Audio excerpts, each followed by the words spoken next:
13 anos se passaram desde o primeiro Avatar que revolucionou o cinema naquela época, e agora James Cameron chega com a tão aguardada sequência de Avatar, O Caminho da Água.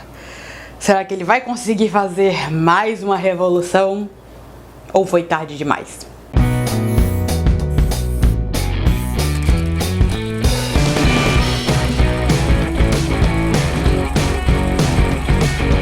Sejam bem-vindos, Cineimaginários, a mais um vídeo. Se você é novo por aqui, seja muito bem-vindo. Se inscreva no canal, clique no sininho para receber a notificação de vídeo novo. Curta o vídeo e se você já é inscrito, verifique se você ainda está inscrito, se seu sininho ainda está ativado. Avatar, O Caminho da Água finalmente chegou aí aos cinemas aqui no Brasil e eu, claro, não pude deixar de conferir, até porque, pra mim, o primeiro filme, por mais que é o que é, não é? Dança com lobos no espaço, sim, é verdade. Não vamos negar. Pra mim ainda é, visualmente falando, uma das experiências mais deslumbrantes que eu já tive nos cinemas, e em termos de 3D ainda é de longe a melhor. E claro, James Cameron, sendo o perfeccionista que é, passou os últimos 13 anos desenvolvendo tecnologia nova para criar novas sequências de Avatar. Ele decidiu mergulhar de cabeça no mundo de Pandora, e isso pra mim foi bom e ruim, porque ele tava com outros projetos em mente, incluindo o recente Alita, que saiu, Battle Angel, que ele ia originalmente dirigir, mas passou adiante porque ele queria se focar em Avatar 2, 3, 4, 5, 6, infinito. Na trama, vários anos depois de explorar Pandora e se juntar aos Na'vi, Jake Sully formou uma família com Neytiri e se estabeleceu entre os clãs do Novo Mundo. Porém, a paz não durará para sempre quando um velho inimigo retorna e ameaça sua nova família. Pois é, o James Cameron retorna aqui e, pra mim, olha, eu não sei como eu vou fazer essa crítica, porque assim, claro que toda pessoa que for falar desse filme vai começar falando dos visuais. Se você tá indo atrás desse filme, com certeza é por causa dos visuais. Se você tá correndo pro cinema, é por causa dos visuais. E a primeira pergunta que você quer fazer é os visuais. É realmente tão lindo e maravilhoso quanto todo mundo tá se perguntando? É deslumbrante. Eu vi fotos de set, eu vi alguns vídeos de set, eu tenho uma ideia do que foi que o James Cameron desenvolveu para fazer esse filme. Ele criou uma tecnologia de captura de movimentos embaixo d'água. Ele fez com que os atores treinassem para atuar embaixo d'água. A Kate Winslet treinou bastante para conseguir prender a respiração por mais de 6 minutos embaixo d'água. O cara é perfeccionista nesse ponto. Então, assim, mesmo sabendo de tudo isso, quando eu vi o que eu vi, mesmo sabendo de tudo isso, o meu cérebro não conseguia processar. O nível de tecnologia é tão avançado que eu acho que todos os filmes que ousarem se colocar na corrida pelo Oscar de efeitos visuais junto com o Avatar, é o mesmo que se colocar pra... É como se um bando de meninos de 15 anos se colocasse pra competir pela bola de ouro contra o Messi. É covardia. As cenas na floresta continuam magníficas, mas quando a gente vai pro mar, é um negócio, porque assim, o James Cameron, ele quer que você tenha essa sensação de maravilhamento. Ele passa um bom tempo, assim como a gente passou no primeiro filme na floresta, realmente fazendo com que o público e os personagens absorvam esse ambiente novo onde eles estão. Ele faz a mesma coisa aqui com os personagens agora no mar. Ele quer que você pare para absorver tudo o que você está vendo. E aqui é quase como se você estivesse mergulhando junto com os Na'vi. É incrível. E aí você vê a diferença entre um filme que foi feito para ser em 3D e uma cagada convertida às pressas só para ganhar um pouco a mais na bilheteria. Esse é um filme que você dá com gosto o dinheiro a mais para ver em 3D. É o típico filme, é um filme que você não ousa, olha, ver em casa não é uma opção. É um espetáculo de tirar o fôlego. E isso vai desde dos cenários marinhos, os detalhes detalhes, até mesmo a textura da pele. Gente, eu parei pra notar a textura da pele dos nossos personagens veteranos como Jake e a Neytiri. Você vê, você nota na textura da pele que houve uma passagem de tempo. Você nota que é o mesmo personagem de antes, só que mais velho. E pra você ter noção do nível que a tecnologia chegou aqui, um dos personagens aqui, um dos filhos do Jake e da Neytiri, a Kiri, essa filha adotiva deles, é interpretada pela Sigourney Weaver. Então a gente tem a Sigourney Weaver interpretando uma adolescente aqui. As sequências de ação são o ponto alto aqui, assim como foram no primeiro filme, e os últimos 40 minutos do filme são estilo montanha-russa que foi o filme anterior. Eu diria que os pontos altos desse filme são bem parecidos com os pontos altos do primeiro. Mas é claro, com uma tecnologia bem mais avançada e num nível em que eu me pergunto como eles conseguiram fazer o que eles fizeram.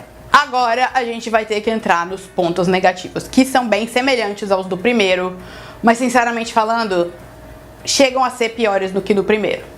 Não vou poder entrar em muitos detalhes sem chegar em spoilers, mas é a narrativa. Eu vou repetir, o primeiro é Dança com Lobos no Espaço. Aqui, a narrativa, eles reciclaram até demais. A gente tem muito do elemento do peixe fora d'água, não é? Agora a gente tem que acompanhar os nossos protagonistas indo para um novo elemento, não é? Agora a gente tá indo numa jornada a gente tá acompanhando uma tribo nova. Então a gente tem muito daquilo do aprender a ser parte do povo. Eu não vou dar muitos detalhes, claro. Então, tem muito disso e tem muitos elementos do filme anterior que se repetem de uma forma diferente. Mas enfim, essa nova ameaça, só vou dizer isso. Sem falar que eu sei que o James Cameron é um cara bastante ambientalista. E ele não deixa de martelar esse ponto, tanto no primeiro Avatar como aqui.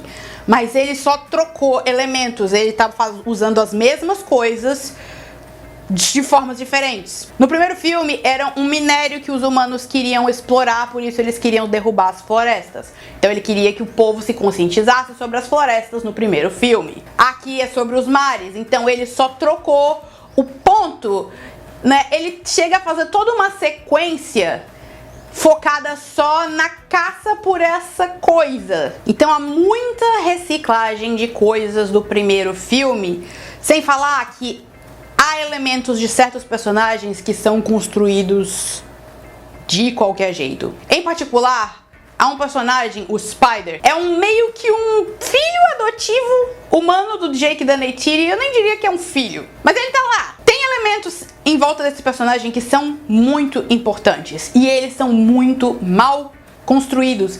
E o ruim é que eles levam a coisas muito grandes lá pro final. E o ruim disso, o ruim deles terem sido mal construídos, é que eles levam a decisões desse personagem que pra mim não faziam sentido. E aí quando eles levam a essas grandes decisões lá no fim, eu não podia parar de me perguntar por quê?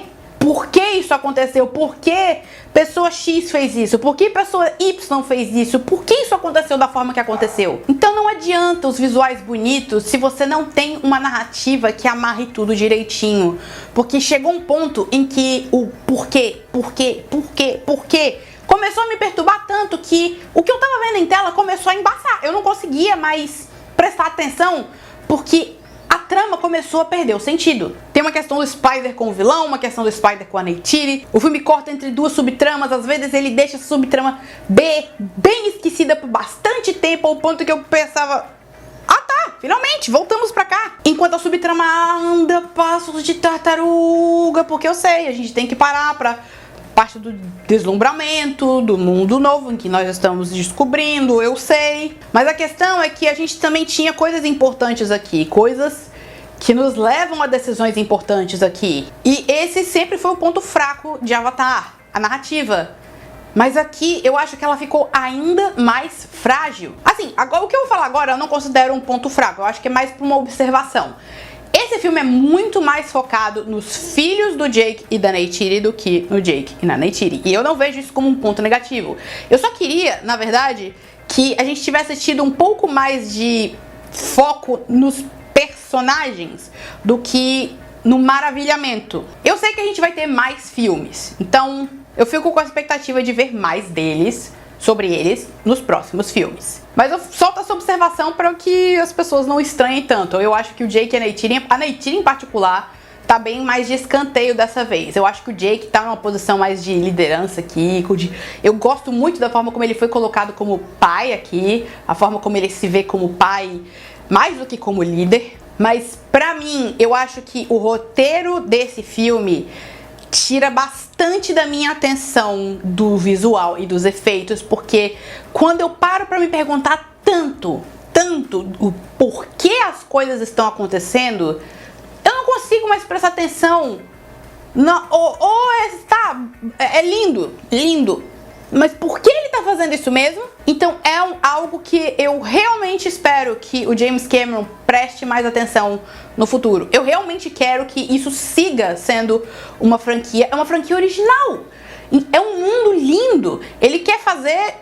Ele já está finalizando o terceiro filme. Ele já filmou, a gente já era pra ter lançado, já tá assistindo o terceiro filme, de tanto que esses filmes foram adiados. Mas eu quero que ele dê um pouco mais de atenção à história. Eu quero que ele dê, já que ele é um diretor tão perfeccionista, eu espero que ele pare pra prestar um pouco mais de atenção na narrativa, porque eu sei que ele prefere manter elas um pouco mais simplista, mas eu acho que um pouquinho mais de atenção não vai machucar. Mas eu devo adicionar que um dos aspectos mais fracos do filme é a trilha sonora, que sofreu devido à perda do compositor original, James Horner, que faleceu em 2015. Cameron optou por recrutar seu protegido, Simon Frangler, e fazer uma reciclagem da trilha do filme anterior, o que tornou a experiência um pouco mais pobre. Galera, minha nota vai ser 8.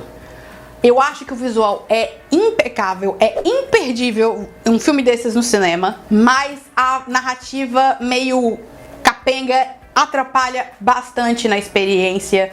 Às vezes os personagens fazem coisas que eu não sei por que diabos eles estão fazendo o que eles estão fazendo. E ficar me questionando o tempo todo por que atrapalha a minha experiência. Isso pode ser só eu e as vozes na minha cabeça, enfim, você pode não ter esse problema. Eu ainda, particularmente, em termos de narrativa, prefiro o primeiro, por mais que seja uma narrativa muito familiar e bem simples. Mas com certeza, se você já era fã do primeiro filme, eu acho que você vai gostar do segundo. Se você não era fã, eu não vejo esse filme te ganhando, mas que você vai se deslumbrar no cinema com o espetáculo visual do James Cameron, com certeza você vai.